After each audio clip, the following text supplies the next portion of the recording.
Assalamualaikum warahmatullahi wabarakatuh. Kembali lagi bersama saya Rami Denisha Fitri dengan NIM I102119101.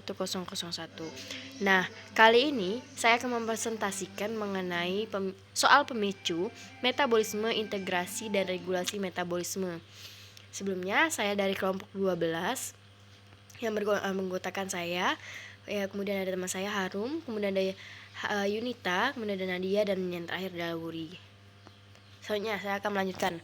Jelaskan pengaruh insulin, glukagon, adrenalin atau epinefrin, kortisol, dan hormon pertumbuhan terhadap pengaturan kadar gula darah.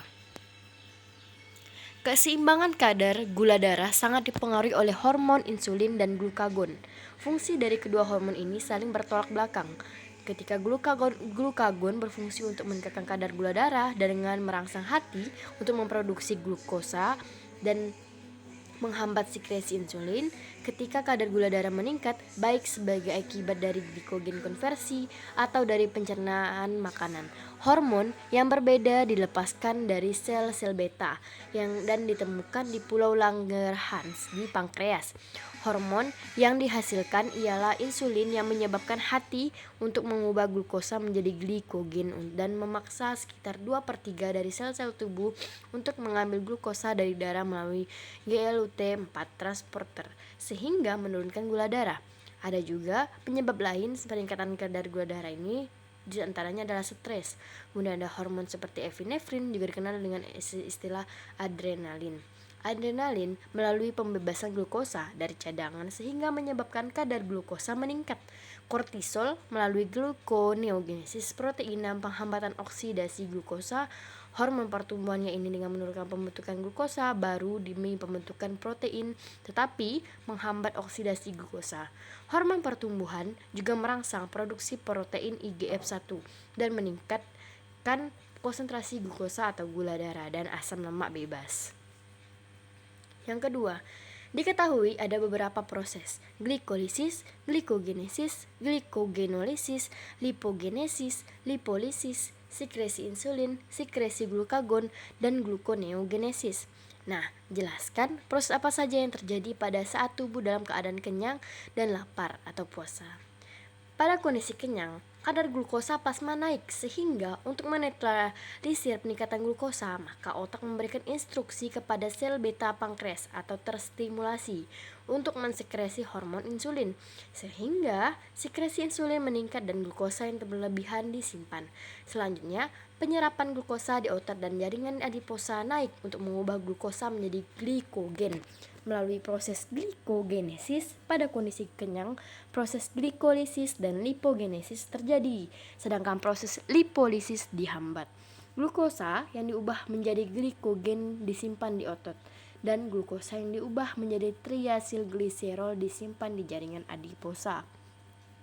Pada kondisi lapar atau puasa yang mana terjadi penurunan kadar glukosa plasma sehingga sekresi insulin juga menurun, akibatnya terjadi penurunan penyerapan glukosa. Pada kondisi ini otak memerintahkan sel alfa pankreas untuk mensekresi hormon glukagon sehingga kadar glukagon meningkat. Glukagon berfungsi untuk merombak simpanan glikogen menjadi glukosa, sehingga sebagai sumber energi. Pada kondisi lapar, penyerapan glukosa di otot dan jaringan adiposa turun, sehingga menghambat proses glikogenesis, pembentukan glikogen dari glukosa, sementara glikogenolisis, perombakan glikogen menjadi glukosa, meningkat. Di sisi lain, pada kondisi puasa terjadi kenaikan asam lemak bebas karena terjadi lipolisis, yakni perombakan lemak menjadi asam lemak dan gliserol.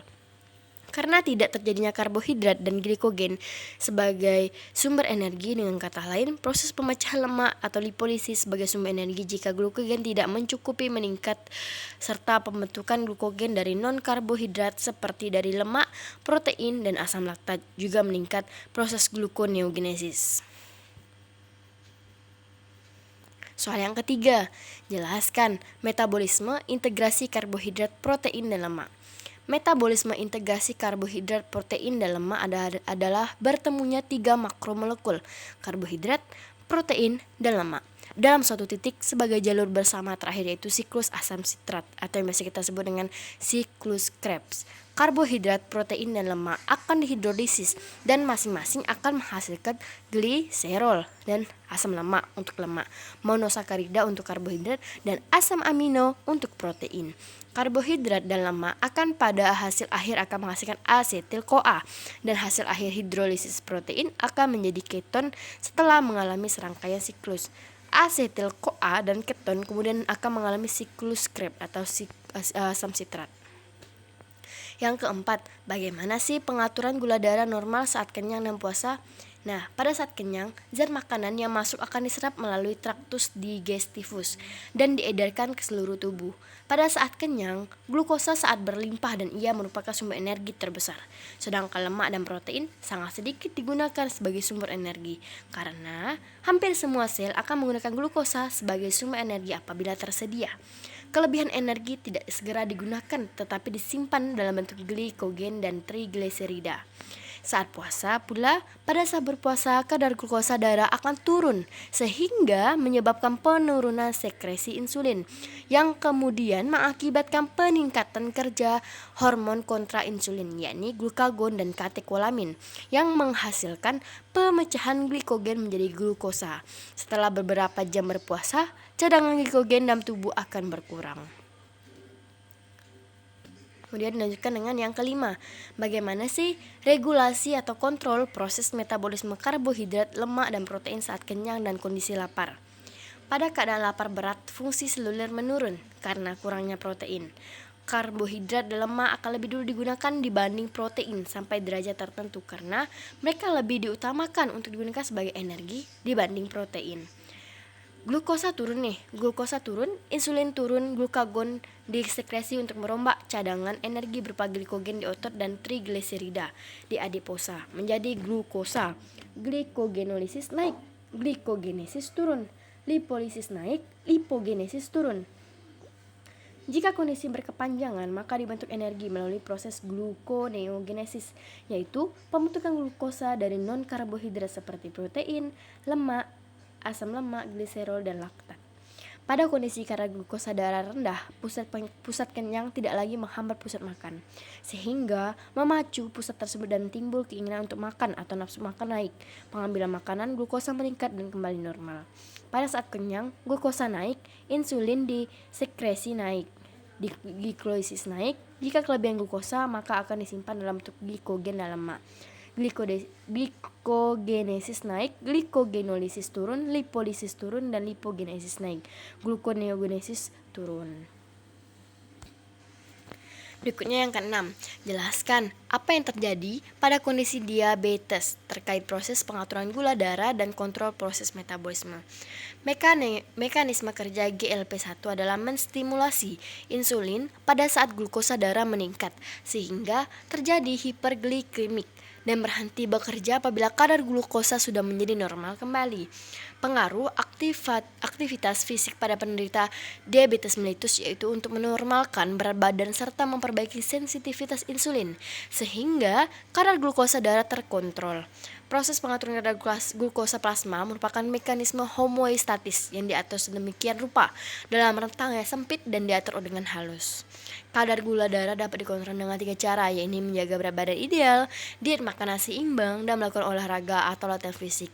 Seiring dengan berjalannya waktu, ketiga cara tersebut kadar gula darah mungkin tidak terkontrol dengan baik. Pada keadaan seperti inilah baru diperlukan obat anti diabetes atau yang kita singkat dengan OAD. Pada dasarnya, obat baru diperlukan jika dengan cara diet dan olahraga gula darah belum terkontrol dengan baik. Nah, inilah sumber daftar pustaka. Sekian pemaparan presentasi dari saya. Jika ada kesalahan, mohon dimaafkan. Wabillahi taufik walhidayah. Wassalamualaikum warahmatullahi wabarakatuh.